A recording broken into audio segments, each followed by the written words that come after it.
Hey guys, I'm Craig Harper. It's my pleasure today to be chatting with Nathan Quinn. G'day, big fella. How are you? Good, Craig.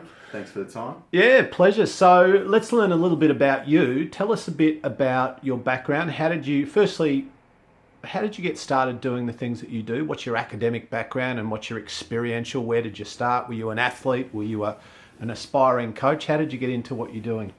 Yeah, I think when I go way back to the early days, I think I was like most young kids, a little bit insecure, wanting to earn the approval of family and friends. So I got right into my training, played sport, did a lot of bodybuilding, ended up competing. And then How'd you go? I ended up winning some state titles and placing in the nationals, which was good fun. So learned a lot about health and nutrition and training practically. Yeah. And then from there, I was studying at university at the same time, doing exercise science. So I got to actually get a bit more strategy around what I was doing and a deeper understanding. And from there, I realised that having the qualifications didn't open doors automatically. I tried to go to Cricket Victoria and speak to a guy, Rick Bailey, and I walked in expecting him to say, "Welcome aboard, mate.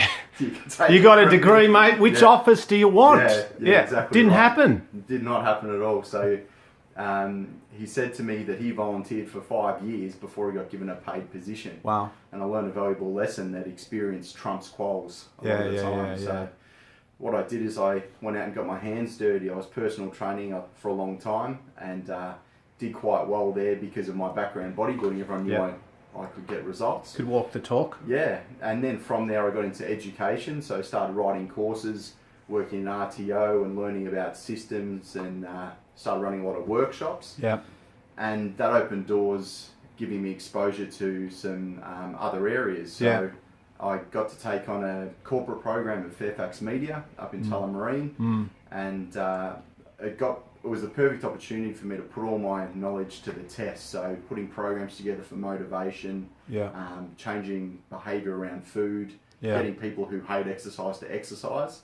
And the results were fantastic. We won awards for the program. Yeah. And then it just gave me a lot of confidence that the stuff I'm doing is working. So what did you do differently, getting people to... what can we learn out of that? So how do we get people who hate exercise to exercise? And how do we get people, in your experience, how do we get people to not only get results, but I guess importantly, maintain results? So I think what happens is people have a preconceived idea of what exercise is and what they have to go through. So the first thing you need to do is you need to spend some time with your mouth shut and ears open. And I think a lot of people find that really hard to do. Yeah. But asking questions and learning to know what interests people actually have. Yeah. And that way you can sort of tailor exercise with the person. So say, here's a smorgasbord of options. Yeah. What do you think? And then when you give people choices, they get some autonomy. And then essentially from that step of taking the initial steps of saying, this is what I enjoy, I then gradually teach them how to do it themselves. So, tell us about, sorry to interrupt, so, I mean, I guess I've said this and I think you and I are on the same page with this. One of probably the common mistakes that the fitness industry and even the health and medical space makes sometimes is that they treat people like bodies. So we're not working with bodies, we're working with people who inhabit bodies, right? Yeah. So how much of getting in shape, how much of achieving our goals, how much of getting where we want to go with our sport or our health or our fitness or our sustained results, how much of that is about our head and our emotions? I think it's 100% about our heads and 100% about our emotions. Expand on that for us a little bit. So how do I self-manage the internal stuff to change my body and keep it changed? So I think what happens is we get really numb after failing in the past, and there's certain topics that become taboo. So people have reflexes around, if you say exercise, my reflex is sore knee. Yeah. You say nutrition, I say I've got intolerances. Yeah. So it helps me to divert from any conversation I don't want to have. But when we start thinking about getting into someone's head, I think what it comes down to is building a relationship with the person where they won't be judged and where they're safe. Yeah. Because if someone feels like they're going to be ridiculed, made fun of, or somebody feels like they're made to look small, they'll shut down and go back into their old behaviours. So in terms of helping somebody to self-manage and have it long term, one of the best quotes I've ever heard is you need to make people the experts in themselves. Yeah, right. So if you always come to me and call me and go, oh, Nathan, I've got this issue, I've got that issue, and I have to answer it for you, I'm not helping you. I guess one of the things that, or tell me if we're on the same page here, is that, you know, there's no universal best plan. There's no global best diet. There's no single best strength training program. And so is part of what you do to, with the person that you're working with, identify the best strategy for them, keeping in mind that we're all mentally, physically, emotionally unique. If you and I train the same way, we won't get the same results. If you and I eat the same diet, we probably won't have the same body comp or body fat percentage. So trying to figure out what's the blueprint for that individual. There's definitely not a one size fits all, never will be. Yeah. Because there's certain components of those strategies that people don't associate with. Right. So if you've got a strategy for me laid out with 6 things and I only agree with 2 of them, the whole thing's going to fall away. Tell us what you do now, day to day. So what are the kinds of things that you, the kinds of people that you work with, teams, athletes, companies? I don't know. But we intentionally didn't plan this much so we could have an organic conversation. Yep. So tell the audience and I the kind of stuff that you're doing at the moment. So right now I'm building on my past events. So that's something that really excites me. I ran my first event in February. Yeah. So now I've teamed up with a guy, Mick Chiaviti, and also another guy, Terry Condon, really highly skilled at what they do, who complement what I believe are my weaknesses. Yeah. And we're putting together mentorships for next year. Yeah. And that's something that really lights my fire. So that's something that I'm working on constantly. I'm spending a lot more time networking with other professionals so I can keep learning and growing. And one thing that's hit home with me recently is I honestly believe your net worth is, my net worth. Yeah. Hang on. Network. Yeah, network, that's the one. Your network is equivalent to your... How's that speech therapy going? I need to go back to the speech therapy. Let's just keep rolling. Put my teeth back in. Yeah, your network is... Yeah, so your network is equivalent to your net worth. Yeah, right. Okay, yeah. So... What does that mean? So what that means is the people you surround yourself with is essentially how valuable you are. Yeah. So if you lock yourself away in a dungeon and copy and paste everyone else's stuff, it's not going to get you anywhere. Oh, that's what I've been doing wrong. But I've been copying and pasting your stuff though. So I should be going okay. Yeah. Just whacking my name at the bottom. You get about 80, 85. 90. Is it funny that, I totally agree with you, but it's not everybody in the fitness industry has that philosophy of camaraderie and of building a tribe and of collective, kind of working together, doing some good and supporting one another. So is what you're doing? I mean, you and I both have been in the same industry for a long time, but I'm with you. But from your point of view, is that something that's quite unique? That level of collaboration that seems to be pretty selfless?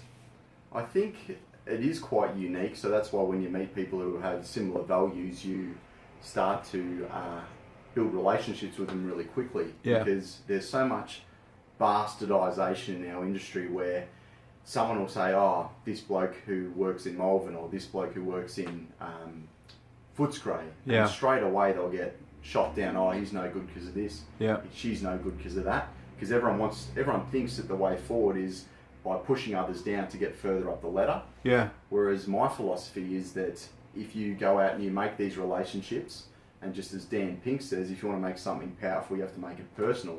When you get to know people personally and they know that you're not an idiot and they know that you're not full of shit, what's going to happen is they'll start to respect you more and you build that trust. Yeah. So that when your name comes up, people know who you are. Yeah. And people know that you're Yeah. in it for the right reasons, and Yeah. you're not trying to make a quick buck Yeah. by shooting down others. Let's talk about just a moment the industry, or you and I kind of cross over into a few spaces, corporate and fitness and health and sport and a few others. But let's just talk about the fitness industry for a moment. What are some of the things that you think that you see in 2016 in the fitness industry that we're doing really well, and what are some of the things that we could do better? So what we're doing well is accessibility. Yeah. So there's a gym every 5 metres down the road. There's information coming out our ears. Yeah. So if you type in WOD, Yeah. you'll find 50 programs that you can do at home without any equipment really. And needed. WOD is an acronym for what? Workout of the day. Right, which is part of what? CrossFit. Yep. Yep. So our industry is moving forward in a sense that we're starting to look at group training and starting to look at camaraderie and working together rather than having to disappear off into a basement to do a session. Yeah. And we've got a lot more information available, but where we fall down is 100% in application. Yeah.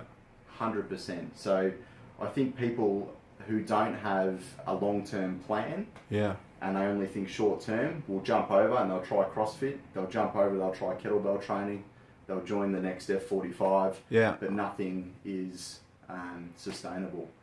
All right, so let's talk about that. So we spoke a little bit before about the importance, or the how much of a mental and emotional process changing our body is, and I think I've heard you say that getting in shape physically is largely a byproduct of getting in shape mentally and emotionally. So what are some of the things that we can do before we even start worrying about carbs and protein and micros and macros and RPMs and bloody dumbbells?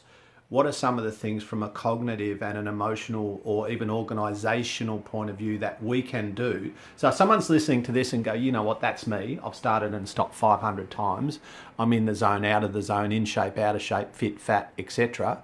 What are some of the things that we can do, apart from signing up with you for $1 million an hour? But apart from that, what are some of the things that we can do to at least improve our chances of succeeding over the long term? That is getting in shape and never going back. Yeah. So I think the first step is what you're focusing on and where your attention goes. So if you're someone who goes to the gym and at the start of the workout you jump on the scales and at the end of the workout you jump on the scales, and you go, I'm not getting anywhere, you're not going to last.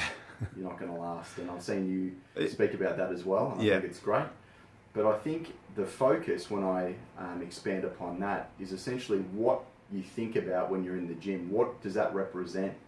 And the way I like to look at it is when you're training, you can get into your own zone and it becomes your own time. Yeah. And if you've got music you enjoy, you don't have to consider anyone else in the room. Oh, is it all right if I play this? It's your music. Yeah. You can do the exercises you enjoy, and it allows you to connect with your body. Yeah. And I think a lot of males connect with their body in private, not in an exercise sense. What are we talking about now? But they don't really train. They don't exercise, and that's as close as they come physically. And what they do is they're obsessed with how much weight they lift, with how fast they run. Yeah. But exercise, in my opinion, should be about understanding what your body's capable of. And fit in body, fit in mind is the way I've always been. So if you can feel weight in your hand and you feel your muscles working, you feel connected, you feel stable, you feel mobile, you feel like your breathing's great, you feel as you start linearly progressing with the amounts you can do in the gym, what happens is you build your self-belief. And every great innovator and motivator has started by changing their body. Tony Robbins was a fat kid. I was overweight when I was young. Everyone you can think of.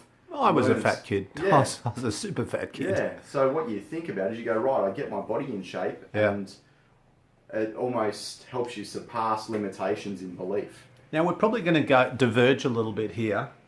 We're probably running out of time, but who cares? I'm riveted. For a lot of people, when we're talking about, and this is relevant for fitness professionals as well as for people who just want to change their body, so gym members and punters who just want to be in better shape, and relevant for you and me for that matter. For a lot of people, other than the psych and emotional stuff, their biggest practical challenge is managing food and managing themselves around food. And one of the things that I say to people, which seems to resonate and create a light bulb moment, is that we all have a relationship with food. And the health of that relationship often impacts on our overall health. So what's your kind of thinking around food and helping people? Do you have a food philosophy? Do you have a particular approach? Is it a specific eating kind of thing, or is it more a global where we start to be more conscious around food? So I've always followed the philosophy of having the perfect day. And my perfect day philosophy, this will answer your question in a roundabout way, is 5 things. The nutrition is making sure you hit your water, you get a few serves of fruit and veg, you get some lean meat in. If you do that, you're going to crowd out the crap. Right. So rather than saying you can't have this, you can't have that, get this in, that's all I want you to do. So what happens is when you don't take away from somebody's needs or somebody's desires, they're more open to change. So, hey, let's squeeze this in and see how you go. They'll eat food that's better for them, they'll feel better, they'll perform better, they'll sleep better, they'll think better, and all of a sudden the habits will self-perpetuate. When you give too much information, it just freaks everyone out. How long, I've heard you talk about mental toughness. I don't know if this comes into this answer, but how long, and I know this is not a single number, because it varies, but in general terms, how long does it take for somebody to shift from this is a behaviour that I'm doing now because I'm motivated and in the zone and excited, to this is a non-negotiable hardwired habit in my subconscious. So this is my new normal, because that's what we want to try and create, isn't it? We want to say, well, what are the behaviours and what are the choices that get me where I want to go, and then how do I hardwire those into my subconscious? How long does it take, and what are strategies that people can use to get there? I think for most people it takes forever because it never happens. Right. So there's no number. Right. But So things never become a habit? I think the whole 21 days thing I'm not really big on, because I've seen people do 21 days and 8-week challenges that go for more than 21 days. Yeah. But then they fall back off the wagon. I call bullshit on that. Yep. I'm with you. Yeah. So in terms of changing behaviour long term, I'm a believer that there has to be a real emotional trigger in there for something to happen. Right. For example? For example, a divorce. Right. It could be your child getting sick. It could be losing your job. It could be financial bankruptcy. Right. And then the reason you lost your job is they go, you just mope around the office, you're a bit of a slob, and then you relate your bad health to something that you value more, which is money. So neuroassociation. Yeah. So what if, or what about this? You go to the doctor and he goes, hey champ, you're diabetic. If you don't change your life, you're probably going to be dead in 5 years. So can fear be an okay? Yeah. I'm not suggesting it's optimal, but can that be a catalyst? It can be. I think there's always the towards and away. Here's the benefits. If that's not working, here's the damages. But there's some people who struggle with both. There's some people who have eating disorders who those strategies just don't work. Yeah, right. So there's no one size fits all. But I don't know if I've really answered your question. I've sort of come around. Well, that's okay. I think the thing with all of this stuff is that it's really, and I've been in this space for over 30 years, and everything around, performance and health and wellness and fitness and nutrition and lifting and running, everything is still in a state of transition. Like everything's evolving, and the more that we study and the more that we watch people, the more that we work with people, the more we realise that we know less than we do know. Like there's more that we don't know, I should say, than we do know. So, and what about people who might be listening to this, Nathan, who go, you know what, I get a bit overwhelmed trying to figure out where to start, because I ask 10 people one food question, I get 10 answers. I ask 5 trainers one question about training, I get 5 answers. I'm not a guru. I look up on the internet, all I do is get disheartened and confused. So if somebody's going, all right, I want to start, but I don't know where, tell me week 1 what I should be doing. Yeah, so week 1 is always about awareness. Right. Awareness of what you do and how you do it. Because it doesn't matter what you're doing. If you're going to try build your finances, the first thing they'll do with you is go, what's your income, what's your spending? And where are you wasting money, where can you get more income from? So where are you at and where do you want to be? Yeah, exactly right. So it's a matter of, a lot of the time, people with their food don't realise how much they eat because there's mindless eating. Yeah. And Brian Wansing's done great work on that, where he distracts people and they always eat more. So if you're someone who eats at work by the computer, you'll have no idea how much you've had. And when you actually are quizzed about it later, you think you've had this much, but in reality, you've had that much. Yeah. So being accountable and starting to be more aware of where you're at, I think is the first step. And then in regards to being confused, I think it's like if you're asking people for financial advice, if you go down the pokies room at the local pub, there'll be people there who can give you nutrition advice and fantastic exercise. So what are you saying? So I'm saying that you need to find someone who understands you and find someone who you trust. Because when you trust someone, you're more likely to follow through and work with them to navigate to your goal, because it's never as simple as here's the first 5 steps. Yeah. Because there might be step 9 that you need before step 5. Yeah. Because it's about you. It's not necessarily about what works for this person over here or this person. And that's frustrating. Yeah. It's not a linear blanket answer. So that's good. I'm hearing you. Find someone you trust. How? How do I find someone I trust? How do I know, do I go, well, 10 people said Nathan's awesome, so I'm going to try Nathan. So referral, recommendation, how do I, and I know we can't guarantee, but how's the best way to try to find the right person, be that a trainer, exercise physiologist, nutritionist, coach, whatever? I think referrals are really powerful. If you don't know anyone in a field, it's hard to say, well, I trust that person. Yeah. But if someone who you're really close to says you really like them, you're going to be more open to listening to that individual. Whereas if you go in skeptical with your head full of ideas, then that way there could be a bit of